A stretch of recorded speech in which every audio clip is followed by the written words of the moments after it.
my YouTube channel. So for today's vlog, I am going to discuss the netizenship and netiquette in online communities. So let's go! Netizenship and netiquette in online communities. This is Module 7, Lesson 2. Here is the learning outcomes. First, define netizenship and netiquette. Second, formulate a set of netiquette guidelines. Third, create a campaign video to promote netiquette. What is netizen?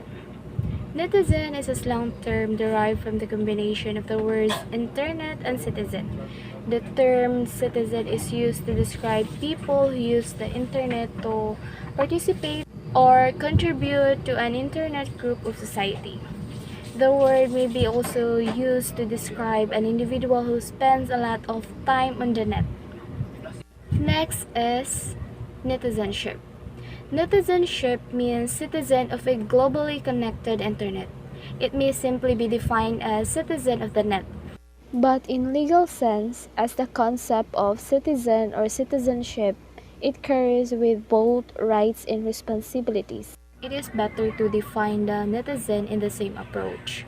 In this sense, we can define netizen as one who entitled to the rights in the net and takes responsibilities for the net. Next is the netiquette. Netiquette is a combination of the words network and etiquette.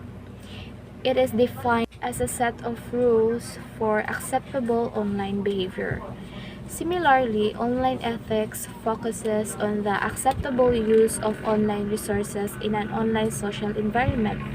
Both phrases are combined with the concept of a netizen, which itself is a contraction of the words internet and citizen, and refers to both a person who uses the internet to participate in society and an individual who has accepted the responsibility of using the internet in productive and socially responsive ways. Here is the netiquette guidelines. So, what is the purpose of netiquette guidelines? Netiquette guidelines help us to encourage appropriate and courteous online behavior. These rules are important as they promote communication skills, prevent miscommunication, and help you understand and what is socially acceptable when working and collaborating online. The first netiquette guidelines is to protect your reputation.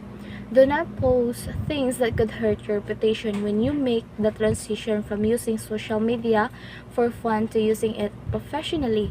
Future employers, professional schools, graduate programs, and other organizations can scan social media for information about you. Don't let something you posted during your freshman year hurt your professional future, right? Your Facebook status is not worth your social status.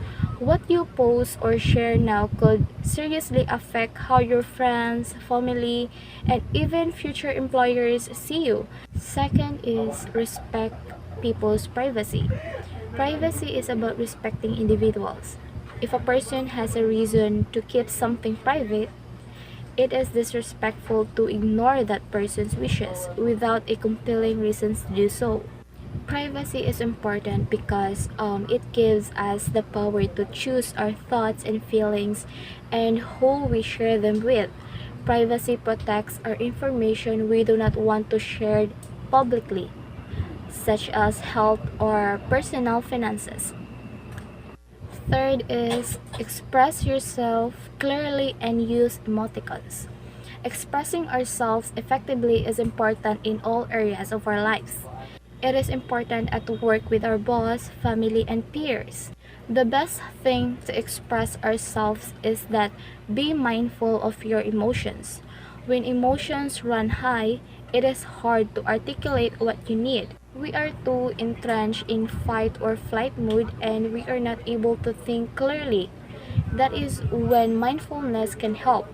Mindfulness helps us to feel our emotions without responding in a way that is unhelpful.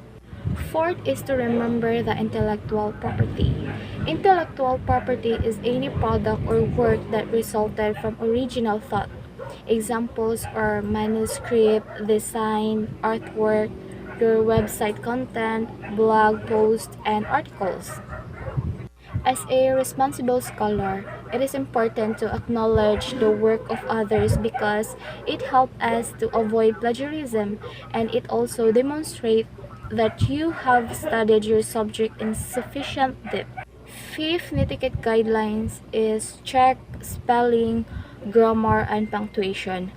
A good workman always double check his or her work because no matter how good you think you are at writing, it is vitally important to check your work to ensure that there are no negative knock-on effects. Good spelling, correct grammar, and the appropriate use of punctuation will give them more confidence to communicate. 6 is post before you post. Be mindful of what you have posted. Do not do something that can hurt to yourself. Always remember that whatever you post becomes permanent. Post before you post is a movement to remind students to carefully consider the consequences of posting something online, whether they are posting something private about themselves or something hurtful about someone else. The cost can be steep. 7 netiquette guidelines is do not share your personal information. You need to be careful with how much personal information you reveal in online. Sharing your address, phone number, birthday, and other personal information can mean you are at a greater risk of identity theft, stalking, and harassment. This includes information you post on social media. If we keep our personal information, that means that we are safe. We prevent identity theft. Next is think about or what you are representing. The internet is starting to become part of our lives. It is everywhere. Be responsible to your post because you are representing to your family and especially to your school. How you behave online should reflect how you behave in real life. It is important that you represent yourself well because you never know who might be looking at one of your accounts. That is all for the video, guys. Thank you so much for watching and I hope you learned something.